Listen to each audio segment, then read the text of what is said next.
local trans comedian and storyteller, winner of The Moth, and The Moth's sexier cousin, The Smut Slam. Please bring to the stage Andy Brown.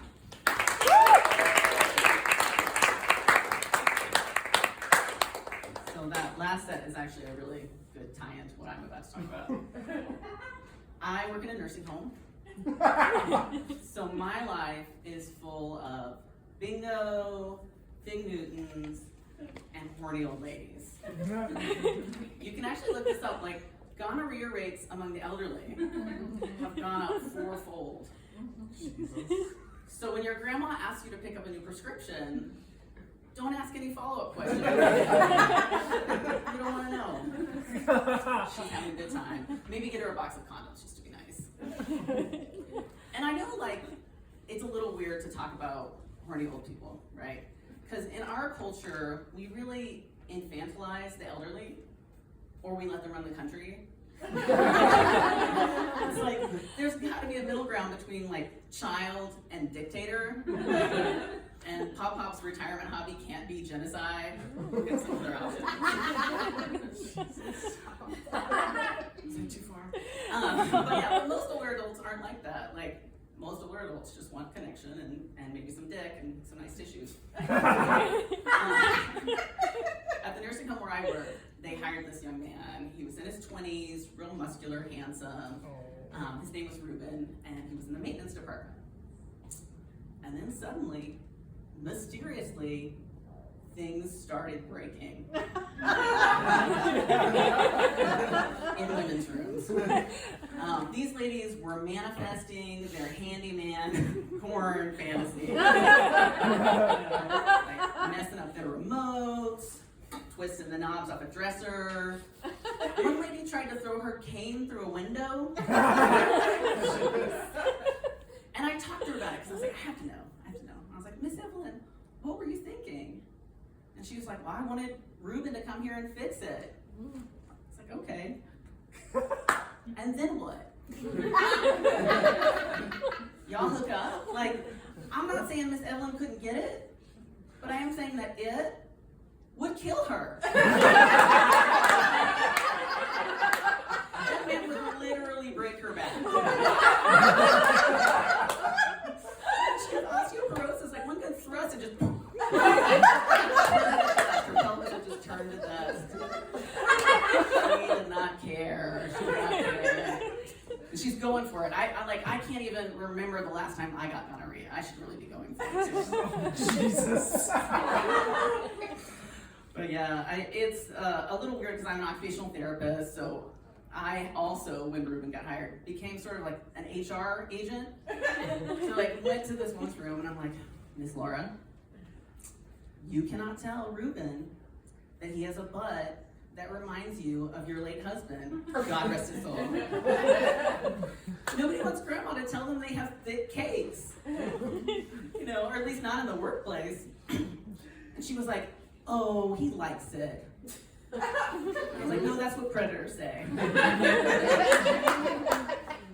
She's like, okay, what about I can look, but I can't touch? And I was like, touching was never on the menu. And you can only look if you're subtle. Like the way you're looking at him. Like, girl, put your teeth in.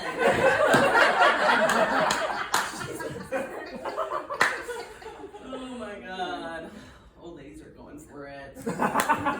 I think what happens is they spend all day watching like General Hospital, Zorro, you know, Days of Our Lives, which is just old lady porn. Yeah. And then they get hornier and hornier, and I have to like plan my schedule around their porn time, you know. And so I go to this patient's room, and she always wants to tell me what happened in General Hospital. So when I get there, and she's like, "That hussy fish is at it again." I'm like, "Oh, you know, Miss Vera, I don't watch General Hospital. Who's fish?" And she wheels me down to the living room where we have a therapeutic fish tank. If you don't know, most nursing homes have these fish tanks. It's supposed to be very calming, unless you're this lady and you're slut-shaming a fish. She's like, "That tart she's just spreading her scent, teasing all the boys. And I was like, well, either you're a tart or a tease. You can't be both at the same time. And so I said to her, as long as all of the fish are consenting, it's really not a problem. And then she looked at me like I was the one that was being weird. It's really hard to like learn body positivity, sex positivity in your 80s, you know? But, yeah. A lot of older adults are like, you know, some of them are not cool with this, which I get. Like, I'm a trans man, but it's hard to tell which way I'm coming or going. You know?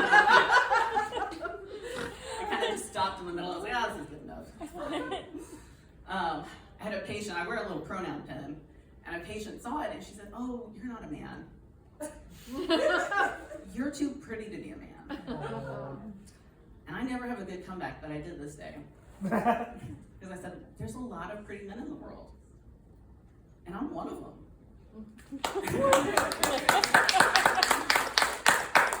And then I did the death drop. Which means something different because I work in a nursing home. It's like drag, but like once you fall and you can't get up. Some kind of call code. I had another patient who was, she was saying some pretty tough stuff about trans people, and I said to her, I said, Ms. Aubrey, that's me you're talking about. I'm trans. And she looked at me and she was like, you grew new genitals? And I was like, what in the Tucker Carlson fever dream are you talking about? Was there like a gas leak at Fox News and they just started saying whatever they wanted to? Yes. Yeah, exactly. I'm like, what does she think happened to my old ones? Did my labia just fall off like a lizard tail? I don't know. The hard part is, it is kind of the dream, like, for trans people, like a take a pussy, leave a pussy. Love to just trade off. If I could have donated my boobs to a trans woman, that would have been amazing.